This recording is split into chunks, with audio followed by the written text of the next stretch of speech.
a grabar y vamos a comenzar con la clase. Entonces, ¿qué vamos a ver hoy día? Pantalla 2. En este momento en campus ya está, pero todavía no se lo habilito. El tema 5 que corresponde a las bases de datos, donde en primera parte les dejé tutoriales de queries desde Lambda Python hacia RDS, que son las bases de datos relacionales, cómo crear bases de datos en RDS y un RDS, o sea, y trabajar en bases de datos relacionales un poco más al detalle. Esos videos van a quedar disponibles terminando la clase, y los voy a mostrar después. Y son para que ustedes puedan ver aspectos prácticos que no vamos a ver por la pequeña sorpresa que me llevé con AWS UK. Que igual voy a mostrar el paso a paso de qué es lo que sucede. Entonces, RDS, ¿qué es RDS? Relational Database Services. Entonces, servicios de base de datos relacionados. No es nada más que base de datos, tal como dice su nombre, pero buscando separarla de lo que corresponde normalmente a crear un servidor para tener una base de datos, es decir, trabajarlo como una plataforma, como un servicio. Tiene hartas ventajas en el sentido de que es bastante escalable y todo el tema, que de nuevo no vamos a poder ver acá porque los permisos no están, porque no sé, la verdad no sé cuál es la lógica de denegar los servicios de base de datos. De hecho, aquí se puede ver que creo una base de datos que dice que está disponible, pero desde hace como una semana está tratando de crear los puntos de acceso para la base de datos, entonces no se puede ingresar. Y acá van a aparecer los errores de compartir recursos, es decir, no puedo compartir en la base de datos, no puedo compartir, no puedo, o sea, puedo seleccionar roles, pero no me deja tampoco acceder. Entonces es como un poquito raro, por decirlo así. Así que les dejé videos que sí aplican la práctica, ya que cada vez que trato de crear una base de datos ocurren errores, como les voy a mostrar a continuación. Como podemos ver, al igual que casi todas las herramientas de AWS, que tenemos un dashboard donde tenemos las generalidades, los recursos, las instancias de base de datos que estamos utilizando, los clusters, snapshots, eventos recientes, ese tipo de cosas, donde también nos da la opción de crear una base de datos de forma directa, siempre. Aquí podemos restaurar desde S3 o crear una base de datos. Y bueno, acá algunas cosas para conocimiento. Por ejemplo, nos da un documento sobre migrar base de datos a SQL Server, hacer backup y restore utilizando AWS Backup y distintas alternativas que ustedes tienen por si quieren profundizar más en RDS, que de nuevo son bases de datos, no es nada nuevo para ustedes, yo creo, pero que igual vamos a echar una miradita por encima. Nosotros nos vamos a databases y le ponemos crear base de datos. Y aquí nos va a decir las diferentes opciones. Podemos crear una creación fácil, donde solamente vamos a configurar el tipo de motor, si es que la edición que necesitamos, si es que es para testeo, para producción, el nombre, el user y generar una password automática o nosotros generarla de forma manual. Y nada, todo el resto está configurado. Ahora está la opción estándar, donde se nos habilitan todas las opciones. En primer lugar, destacar los diferentes tipos de motor de base de datos que está acepta, desde MySQL, MariaDB, PostgreSQL, Oracle y SQL Server. Y también Amazon Aurora, que es un motor de base de datos propio de Amazon, que permite compatibilidades con MySQL con Postgre, y obviamente va a ser el que está más optimizado para trabajar en AWS, de lo que es de cajón. Entonces, cuando ustedes trabajen con bases de datos que quieran migrar desde MySQL o desde Postgre, lo recomendado es trabajar con Aurora desde un principio, porque así van a trabajar con sistemas más optimizados para él.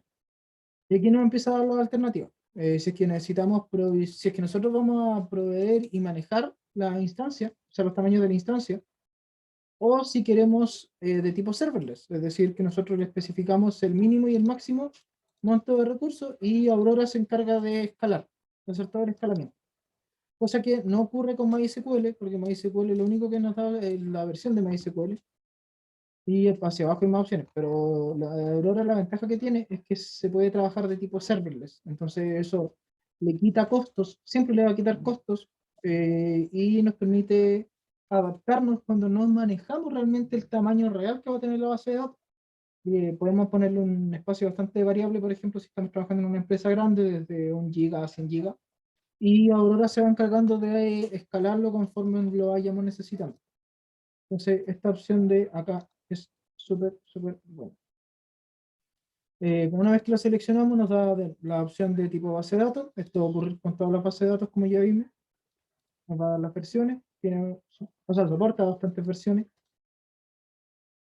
Aquí también tenemos las ediciones, como SQL Server Express, Web Standard o Enterprise, y lo mismo con Oracle. Oracle tiene su Enterprise y su estándar. Entonces nosotros, una vez que seleccionamos la versión de base de datos que vamos a trabajar, nos da la opción de identificar el clúster, es decir, el nombre que le vamos a poner, y las credenciales, admin y contraseña, porque hay que respetar,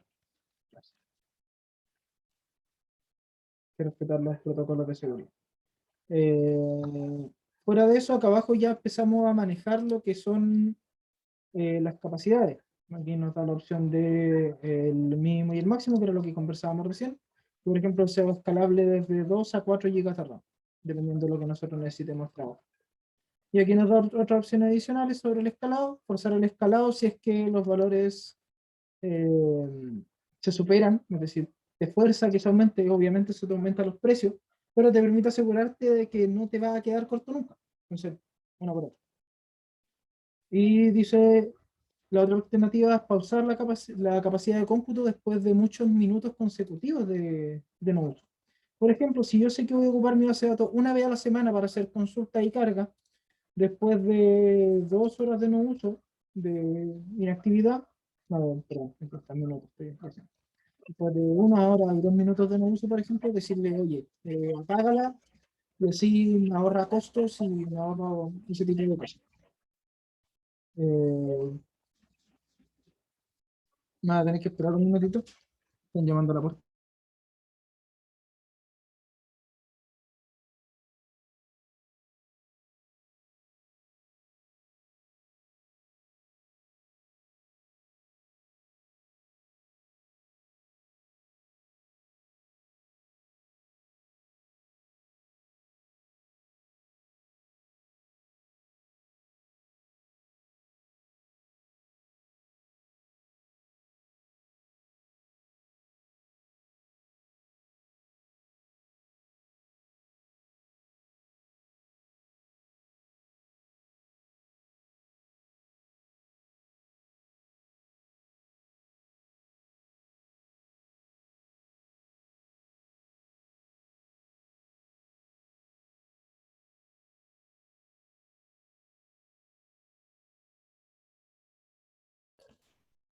Cosas de teletrabajo. Estoy de vuelta.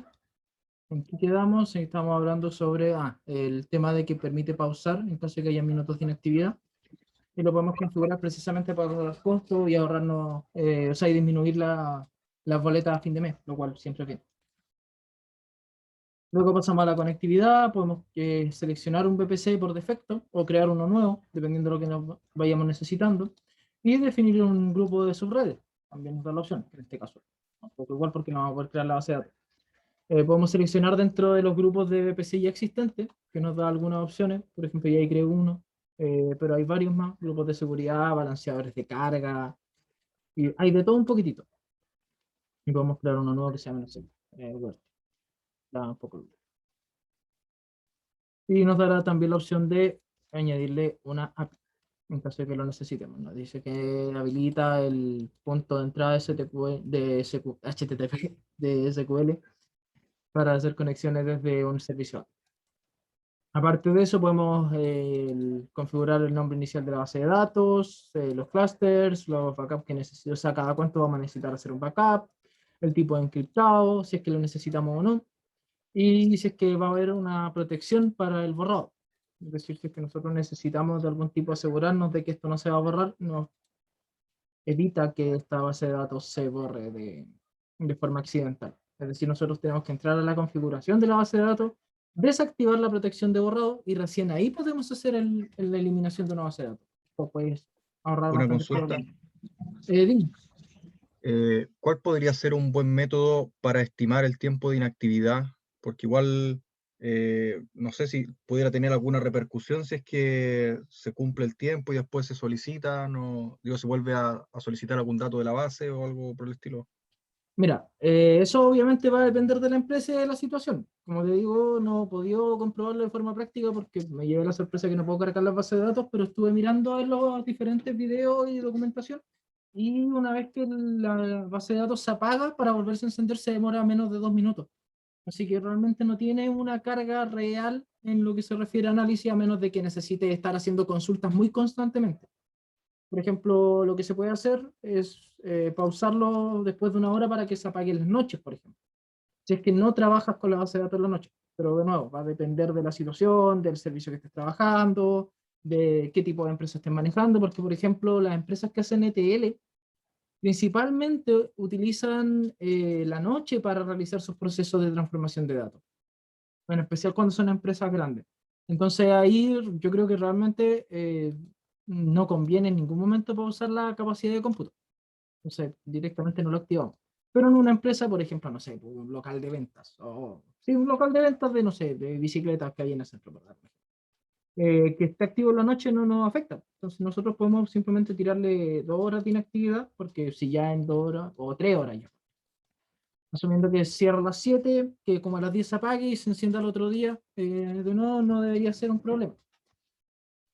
Esto, si no me equivoco, y aquí tengo que investigarlo bien, porque no me acuerdo, esto una vez que nosotros volvemos a hacer la solicitud a la base de datos, como nosotros estamos solicitando la opción serverless, es decir, no estamos nosotros manejando el servidor, en el momento en que hace la consulta, se demora un poco más la primera consulta, pero la genera de forma inmediata, es decir, no tenemos que meternos a encender el servidor con la base de datos para poder realizar las consultas de nuevo una vez que se paró la capacidad de cómputo. Entonces, no debería haber problema en caso de que lo quieras para usuarios finales. Es decir, tú montas aquí la base de datos, tú estás ofreciendo un servicio para otra empresa y esa empresa no tiene idea de esto. Entonces, para evitarte estar todas las mañanas tú, el estar activando la base de datos, la opción serverless, como nosotros no manejamos servidores, simplemente al hacer la primera consulta se va a tardar un poco más, pero va a funcionar igual. ¿Ya? Me queda claro, gracias. Bueno, vamos a ponerle una base de datos. No sé, por ejemplo. Y tratamos de crear la base de datos y vamos a poner otro nombre. Bueno, database. Ya sé qué es. Creamos la base de datos. Si ahora funciona, me voy a reír bastante. Ja, ja, ja, ja. Ok, vamos a ver si es que me deja o me tiro los mismos errores. Si funciona ahora, me voy a reír harto, porque estuve peleando harto con esto. Si ahora funciona. Bien. Muy, muy bien. Ahora quedé como un payaso.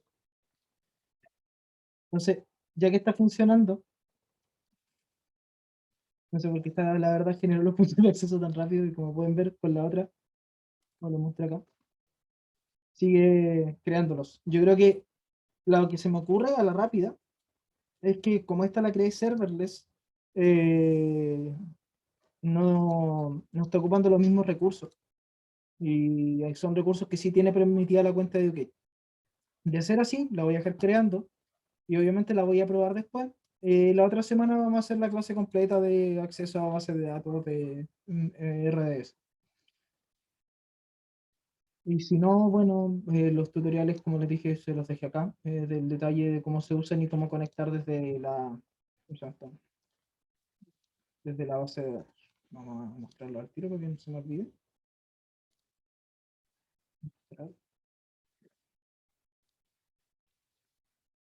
Ahí van a estar los DRS subidos para, en caso de que esto me esté dando falsas esperanzas, la verdad. Que igual puede ocurrir porque esto ya me lo dio. Dejando eso de lado y no metiéndome mucho más en el tema de base de datos, porque cómo hacer query y ese tipo de cosas, yo creo que ustedes se la saben de memoria. Aquí lo que tienen que hacer para poder conectarse a la base de datos es simplemente seleccionar el usuario, la contraseña, el nombre de la base de datos y con qué vamos a terminar las queries, con punto y coma. Entonces, al llenar esos datos y la base de datos estar funcionando, se conecta y después ya es como cualquier base de datos de cualquier otro sistema. Entonces, yo no considero que no es necesario entrar en detalle en eso, porque bases de datos han visto de sobra. Pero si es que esto corre después, porque siento que me está dando falsa esperanza, la otra semana lo vamos a ver cómo se conecta con Lambda y ese tipo de cosas, que igual están acá, pero las vamos a ver en la práctica. Dicho eso, vamos a pasar a la segunda parte de lo que va a ser la clase de hoy, que está enfocada en base de datos no relacionales. Las bases de datos no relacionales o no SQL son bases de datos principalmente de tipo columnar. Hay de diferentes tipos, pero las más comunes son de columna y nos permiten almacenar información no estructurada, principalmente, y lo que más se ve es información de tipo, o sea, en formato JSON, por ejemplo. Tiende a ser como lo más común que ocupan ese lenguaje para el almacenaje de datos. Estas bases de datos siempre van a ser más rápidas que una base de datos estructurada porque no tiene que realizar consultas ni vínculos entre tablas, simplemente se tira a buscar en una lista. Entonces, tiene sus ventajas, pero sus desventajas es que no está estructurada y depende mucho de cómo nosotros la vayamos preparando para poder trabajar. En este caso, el servicio que nos ofrece Amazon es DynamoDB, que es un servicio de base de datos no relacional, que, como te dicen, te ofrece un desempeño rápido y predecible, así como una escalabilidad perfecta. Obviamente van a vender su producto, para sorpresa de nadie, pero la verdad cumple con lo que se necesita. Por ejemplo, vamos a crear una tabla y vamos a ver que en realidad, ¿cómo se llama esto? La creación de la base de datos es bastante sencilla. Nosotros, por ejemplo, vamos a crear el nombre de la tabla, que va a ser alumnos. Vamos a hacer que tengan un ID y que su clave primaria sea un texto, una cadena. Entonces, vamos a poner por apellido. Y podemos añadirles claves de ordenación si es que las necesitamos para mantener un orden. Y aquí nos especifica cómo realizar las búsquedas con una partición de la clave de ordenación, etc. Entonces, para quien quiera curiosear, aquí en información le aparece todo el detalle de lo que esto significa. Luego nos vamos a la configuración de la tabla, donde dice la configuración predeterminada proporciona la forma más rápida de comenzar con la tabla. Es decir, yo aquí podría darle crear y listo. Si lo desactivo, empiezan a aparecer las siguientes opciones. En primer lugar, los índices secundarios, es decir, no solamente tener una clave principal, sino que tener índices para su ordenamiento y poder facilitar las búsquedas. Para quien ha trabajado en SQL, probablemente esto le va a sonar. La capacidad de lectura puede ser aprovisionado o bajo demanda. Básicamente, bajo demanda es si quieres pagar solamente las lecturas y escrituras que realices, sin preocuparte de la capacidad. Esto para la empresa es súper bueno, porque el no preocuparte de la capacidad es un problema menos, pero obviamente va a ser más caro y es por eso que no está, a diferencia del aprovisionado, dentro de la capa gratuita. El aprovisionado va a ser, te van a entregar una cantidad de, ¿cómo se llama esto? Una cantidad de lectura y de escritura en unidades y te van a dar un costo estimado. En cambio, bajo demanda va a ser dependiendo de qué tanto lo uses. Y esto se puede modificar acá. Por ejemplo, aquí nos da la calculadora de capacidad, necesitamos el tamaño medio de un elemento. Imagínense que tenemos cosas de 100 kilobytes. Y tenemos un elemento por segundo y un elemento por segundo. Igual lo podemos poner entre excepcional, por ejemplo, en vez de estándar, para que aumente la velocidad.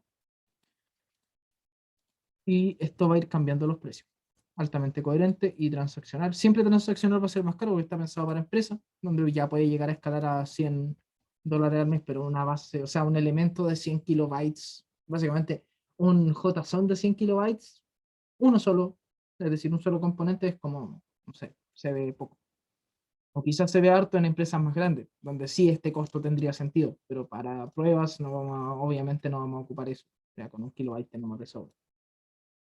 O dependiendo de lo que ustedes vayan a hacer. Y aquí podemos ir actualizando dependiendo de lo que necesitemos. Igual lo podemos actualizar acá abajo. Por ejemplo, aquí nos dice que tenemos 5 capacidades de lectura y 5 capacidades de escritura y lo podemos modificar acá. El objetivo de utilización, la capacidad aprovisionada mínima y la capacidad aprovisionada máxima. Y lo podemos dejar ya sea por separado o similar a la lectura. Y por ejemplo, en este caso yo quiero uno y uno, porque para aquí quiero más. Y se dan cuenta en el momento en que yo hago esto, el escalar automático está habilitado en hola,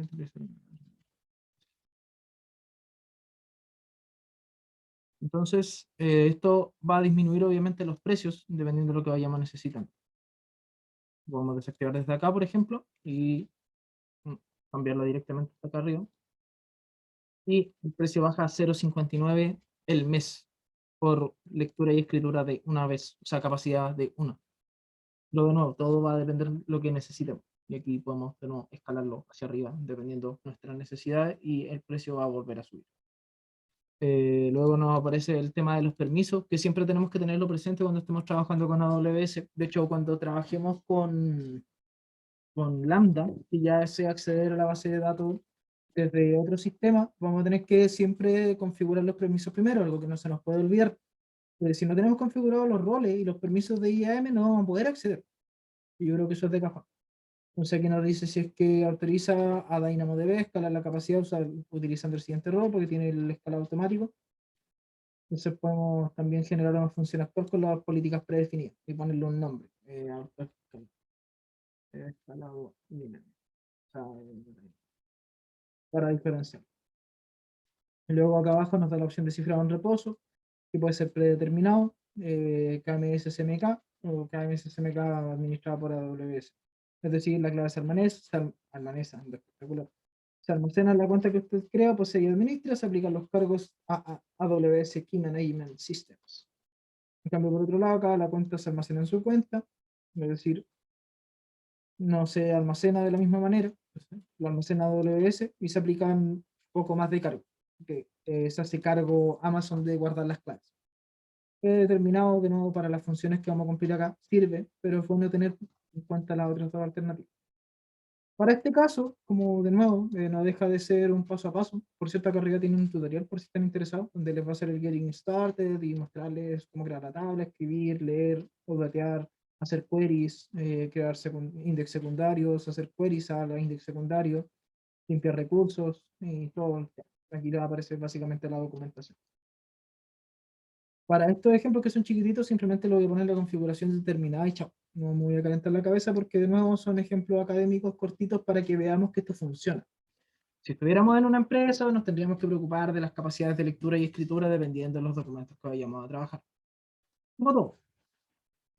Mientras se crea, les voy a mostrar la que estuve trabajando para probar que todo funcionara durante la semana, donde podemos ver que están la configuración, si es que trabaja con Kinesis o con administración de flujo de DynamoDB, aquí aparece el detalle de la tabla, es decir, cómo se llama, cuál es la clave de partición inicial, la clave de ordenación que no le puse, recuperación en un momento dado, lo podemos habilitar, el tipo de cifrado lo podemos administrar, lo mismo que todo lo que tiene que ver con CloudWatch son las medidas, el vigilar cuánto se ocupa y todo ese tipo de cosas, entonces lo podemos habilitar. El estado de la tabla, las unidades de lectura, la capacidad de escritura, el almacenamiento actual en este momento, el recuento de elementos, es decir, la cantidad de elementos que tenemos guardados en este momento, y la región en la que este se encuentra, y el nombre de recurso, obviamente, aquí en caso de que necesitemos acceder desde otros sistemas.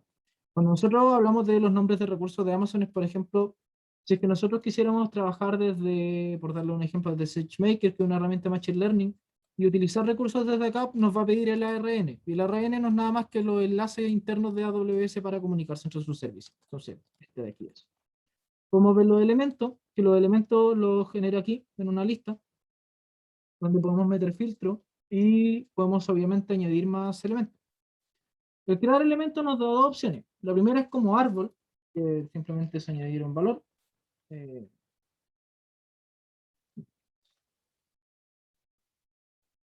y podemos insertar más, añadirle más o eliminar. Por ejemplo, vamos a insertar un string set. Y se va a llamar, no sé, en realidad da un poco igual. Y dentro del array nos va a permitir hacer append, es decir, generar una lista de datos donde vamos a poner y añadir más y más elementos. O sea, más y más componentes. ¿Cuál es la gracia de esto? Es que es bastante más visual, es bastante más cómodo para la gente que no se maneja mucho, pero obviamente también está la alternativa de generar el documento de tipo JSON. Aquí está la estructura, se cierra e inicia con un corchete, después ¿cómo se llama esto? Cada componente va a tener su clave valor. En este caso, si se dan cuenta, al lado de la clave valor, es decir, aquí tenemos el last name, que es nuestro campo, el valor, que es Morales, y nos aparece acá al lado S, que hace referencia a que es string. Yo puedo modificar esto, y de hecho podemos hacer la prueba de crear un campo que sea, no sé, insert, no. Me equivoco. Número. Bueno, no.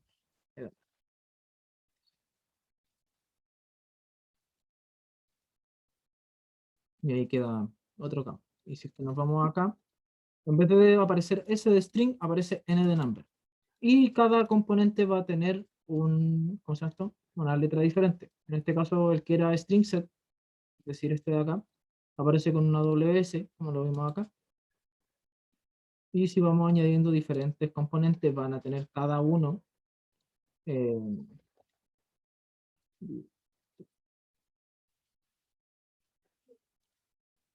debí leer.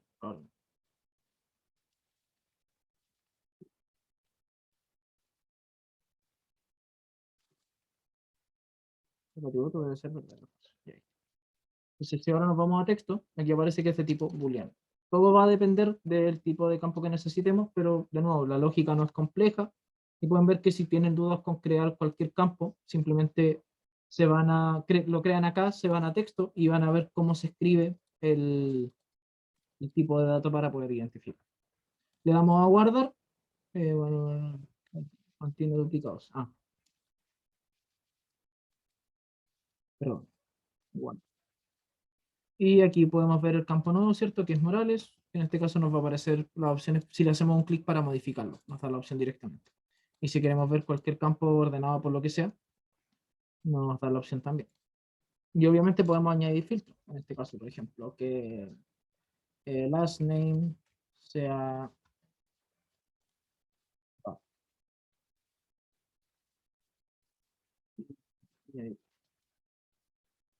Iniciar.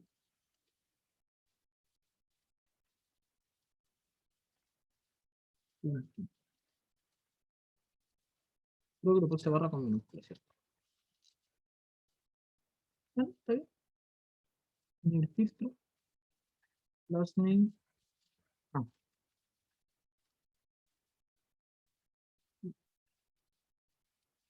Ahí sí, y nos permite filtrar. Lo cual, obviamente, en esta visualización mucho sentido no tiene, porque son 5 campos, pero que se entienda que esto para base de datos grandes funciona y se aplica. Ahora ya la segunda tabla ya está funcionando, que funciona exactamente de la misma manera, así que no voy a entrar mucho en detalle. Pero ya podemos empezar a ver, por ejemplo, las métricas de la capacidad de lectura, las solicitudes de lectura que se han hecho en el último tiempo, los eventos de lectura limitada, la capacidad de escritura, la latencia del get, la latencia del put, todo dependiendo de lo que vayamos necesitando, el periodo de vida, time to life, el recuento, cosa que se haya utilizado, los elementos devueltos. En la primera consulta se devolvieron 4, después me equivoqué, se devolvieron 0, y después le corté de nuevo y se devolvió 1.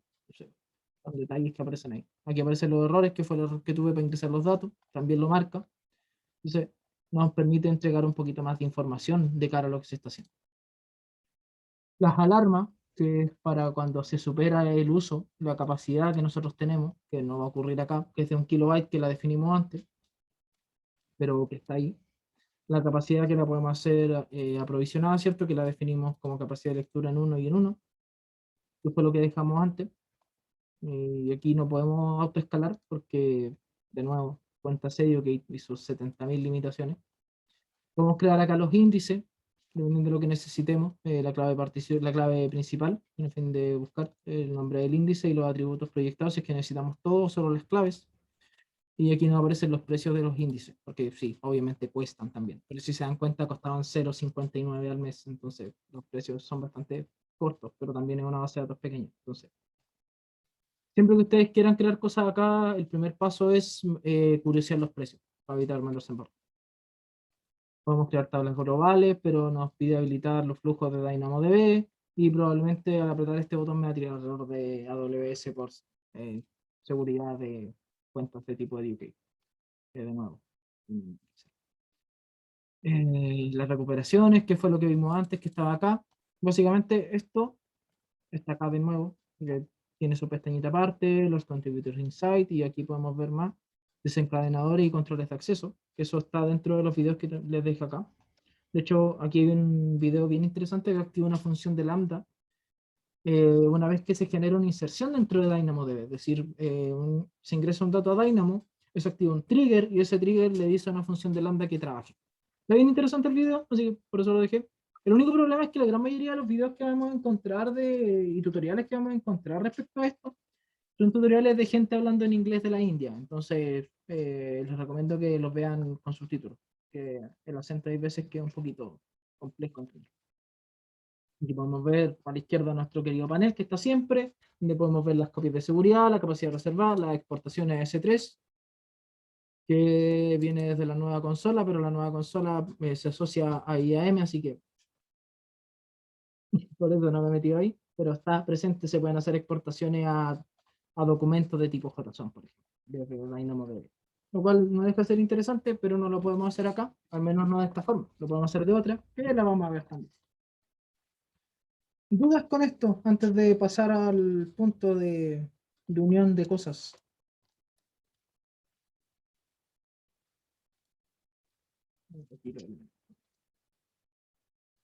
¿No? ¿Qué es lo que vamos a ver ahora? DynamoDB obviamente la podemos manejar así, añadiendo nosotros los campos o copiándolos todos de una al crear los elementos acá. Y crear y crear y crear. Pero obviamente esto no está pensado para trabajarse así, está pensado para trabajarse con otras herramientas de tipo serverless que se encarguen de manejar la base de datos. Y para eso tenemos nuestro querido Lambda. En este caso yo ya creé una función que se llama DynamoTest, pero en este caso está en Python. Y aquí podemos ver que en realidad manejar funciones de tipo, o sea, manejar DynamoDB dentro de Lambda es bastante sencillo.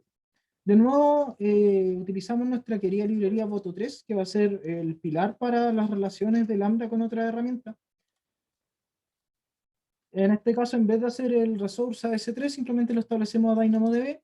Luego, una vez que está definido eso, podemos hacer el find.table, que nos permite seleccionar la tabla. En este caso, la tabla aprendiendo users, que es la segunda, la que les mostré que tenía datos. Esto la vamos a abrir.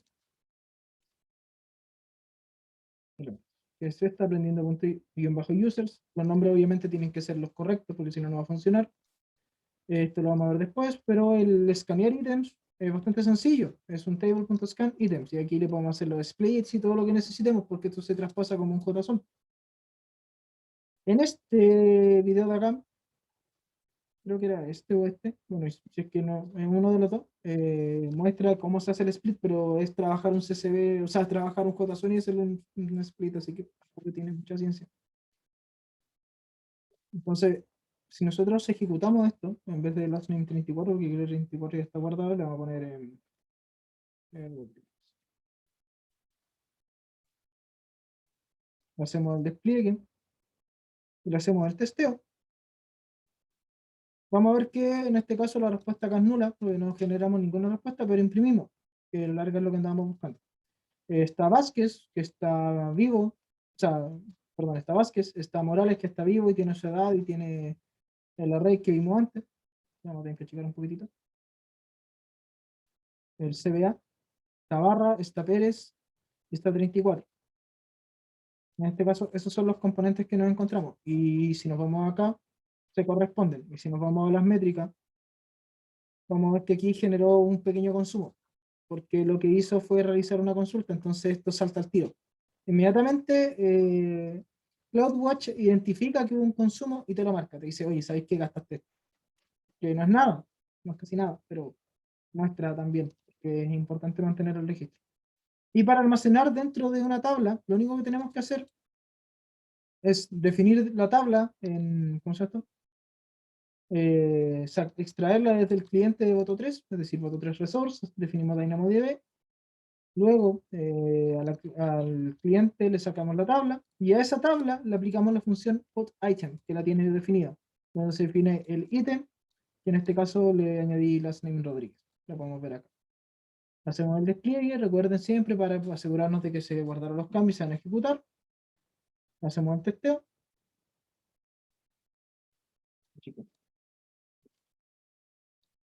Y vamos a ver que en este caso al fondo está Rodríguez. Y obviamente esto se tiene que condecir con lo que vamos a ver acá. Entonces tenemos que actualizar nuestra tabla y ahora aparece Rodríguez ahí. Y en las métricas va a empezar a saltar que hubo escritura. Y esto obviamente se tiene que actualizar, porque se demora un poquitito en actualizarse, pero va a ir apareciendo la información también al otro lado. Entonces, esto nos permite conectarnos ya con base de datos. Y si ya podemos subir archivos, conectarnos con base de datos y realizar procesamiento con librerías, ya básicamente podemos hacer un análisis de datos dentro de Lambda, por ejemplo, utilizando Pantna, que es una herramienta bastante útil para el procesamiento de datos. Podemos buscar el dato que más se repite, o los mayores, o los menores, o la promedio de las edades, diferentes cosas. Entonces esto ya nos empieza a dar un poco más de juego y más utilidad a lo que vamos a empezar a trabajar, lo cual es el objetivo, si bien el curso es bastante experimental, porque son las limitaciones que tenemos con la herramienta, ya nos permite empezar a hacer cosas y a sacarle un poquitito más de valor a lo que nosotros necesitamos. Y esto ya puede ser más que simplemente añadir un ítem, podemos añadir una lista completa, extraída, por ejemplo, desde un CSV, que de hecho es la tarea que ustedes tienen, está acá definida, que es generar un bucket con un archivo CSV que se puede extraer desde Kaggle o generarlo también desde Lambda CC3, eso ya es decisión de ustedes. Importar el CSV usando Lambda para generar una tabla en DynamoDB y ejecutar una función Lambda que retorne la lista de DynamoDB, es decir, lo que hicimos acá. Y ya con esto podemos empezar a dar un poquito más de juego y empezar a hacer cositas. Y esto ya después lo podemos llevar, bueno, de hecho lo vamos a llevar después en las últimas clases a la visualización de datos que ya tiene que ver con Athena y con, creo que era, no, con Athena y Kinesis, que son herramientas para visualización de datos. Pero eso ya es más adelante. Hasta aquí, alguien que se me haya perdido, dudas, consultas con respecto a lo que hice, cómo lo hice. No es algo relativamente complejo, de hecho es bastante sencillo, es simplemente ocupar la librería de Boto 3, pero igual dejo el espacio por si alguien quiere hacer algún tipo de consulta.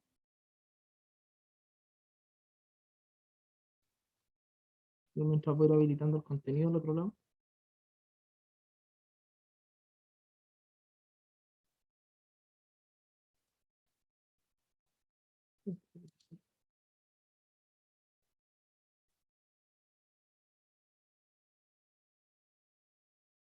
Ya. Si no hay dudas, como les dije, el tema de base de datos relacionales las voy a evaluar, dependiendo si es que no son ilusiones falsas las que me hizo ahora la base de datos, para ver si las trabajamos la otra semana, y si es que no, voy a aceptar que para el proyecto, entre comillas, final del curso, trabajemos con base de datos montada en servidores, es decir, ustedes montan un S2, en un S2 descargan la base de datos de su preferencia y guardan datos relacionales allí, tablas, como lo han hecho toda la vida, ya que tenemos que parchar en caso de que no se pueda de otra manera. ¿Qué más? La tarea queda habilitada. La tarea es básicamente lo que estamos viendo hasta aquí, que es generar un bucket en S3, es decir, vamos a empezar a combinar cosas. En S3 vamos a generar un archivo CSV. Una vez generado el archivo CSV, lo vamos a importar a Lambda, que existe dentro de Lambda la librería CSV. Entonces la podemos utilizar y la pueden buscar ustedes en la documentación, y de todas maneras el video que, o sea, uno de los videos que les dejé entra al detalle de cómo se llaman desde el CSV. Entonces, el material está. Una vez que se importe desde el CSV usando Lambda, se crea la tabla, es decir, básicamente poner los ítems, que es lo de acá. Y finalmente se ejecuta una función que retorne la lista, que es un scan, pero un poquitito más detallado, o sea, más bonito. Aquí podemos, por ejemplo, el table.scan, si quitamos el items que tenemos acá, me aparece más fea la información. Me aparece items, last name, tanto, y aparece la lista de ítems así. Entonces, podemos empezar a entrar al detalle, dependiendo de lo que nosotros necesitemos. Y ordenando un poquitito más la información. Entonces, esto era ítem, ¿cierto? Probablemente era ítem.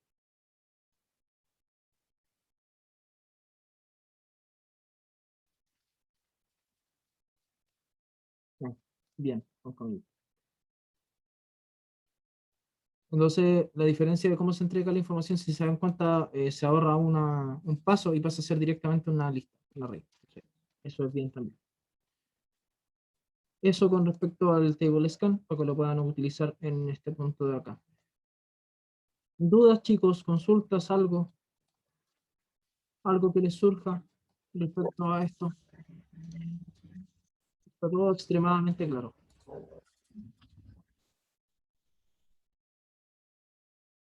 Para los que tenían problemas con el tema de utilizar las cuentas de AWS UK, ¿al final se consiguieron cuentas de otras, o sea, correos de otras personas o pudieron renovar los créditos como lo hizo el Gerson?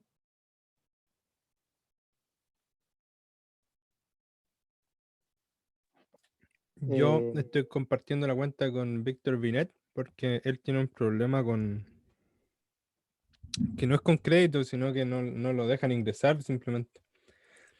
¿Le tira problema de permiso? Es que donde está el link para ingresar no le carga nunca. Y no le dieron respuesta desde el support, así que hemos estado enviando los trabajos juntos. Ok, se entiende. Me parece, o sea, no me sorprende que no envíen respuesta al de soporte, porque bueno, a veces pasa, pero me parece raro el error. Pero se agradece que compartan la cuenta, porque yo por mientras todavía sigo amarrado de mano, para sorpresa de nadie, sigo sin contrato. Entonces, ahí estoy. Esperando. Creo que Francisco me iba a decir cómo lo está solventando. de la misma forma, básicamente, porque me conseguí otra cuenta, pero no me pesca, no me deja usarla. Entonces, no sé. O sea, Probablemente, ah, dime. no, que me conseguí una cuenta con un amigo, la usé, pero la parte donde debería decir AWS Account, creo que dice, en la esquina, al lado, Yo esa sí. parte no aparece. Mm. La verdad, ahí tengo dudas porque no sé si el convenio de AWS es con la U o con el departamento. No sé si es que alguien más tiene ese problema, que al tratar de ingresar con una cuenta que no sea del departamento, les tira error o directamente no les carga. Mm, Quizás con el departamento, ahí tendría, A Puede mí quizás ser. igual puede me ser. pasa eso ahí. Y también con cuenta externa, entre comillas, de otro departamento. Sí, sí. Sí. Y entonces confirmamos que el convenio es netamente con el departamento. La alternativa de utilizar otras cuentas se descarta. Trabajar en parejas por mientras. Y en teoría, y de nuevo, esto es la teoría porque no lo puedo aplicar mientras no me lleguen los poderes desde el cielo.